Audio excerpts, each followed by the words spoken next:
Min jaf kemm il-darba tgħaddi mill-lokalità tan-Naxxar u forsi tħares lejn xi binja u ma tirrealizzax li warajha hemm xi storja.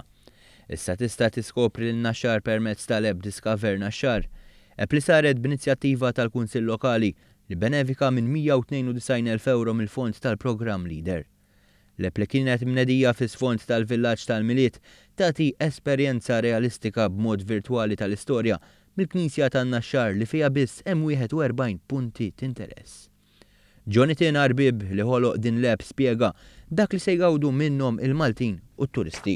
Basically, we allow the app to have augmented reality, a scanning feature for the QR code, and an immersive view of the ambiences here of Naxxar, basically, and all the environment. So we have St. Lucia Street, the parish church, the car trots, and some of the features, basically, that are particular of Naxxar.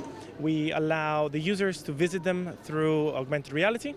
Żied li l-ħolqien ta' din l-app kienet opportunità li qarbitu lejn il-kultura Maltija. To be honest, I have never known about Naxxar before, but when I arrived here in Naxxar for this project, basically we learned that there is so much in such a small and little town, basically. So much history, so much archaeology, and so much feel, basically. The people were very interesting to talk to. L-app magħmula b'mod li tkun aġġornata u mkabbra gradwalment.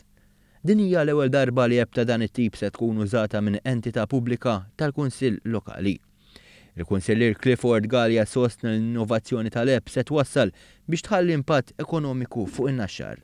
Nkunu l-ewwel kunsill lokali li qegħdin nagħmlu din l-app li mhux biss għall-lokal, imma aħna qed nammiraw ukoll naspiraw li t-turisti meta jiġu hawnhekk sempliċiment mort quddiem il-Knisja, mort quddiem wirt storiku, tuża l-mobile tiegħek li llum il-ġurnata kulħadd jużah ovvjament, inti tkun taf l-istorja, tista' tippjana wkoll holiday hawnhekk għaliex aħna għandna diversi ħwienet fosthom ukoll postijiet fejn wieħed jista' jorqod hawnhekk in-Naxxar u naħseb tiswa tajjeb għall-ekonomija lokali wkoll. Is-Segretarju Parlamentari għal Fondi Ewropej Ian Borch irrimarka kif fondi Ewropej servew ta' sors biex entità tieħu l-okkażjoni u tkabbar ir-riżorsi tagħha bl-innovazzjoni.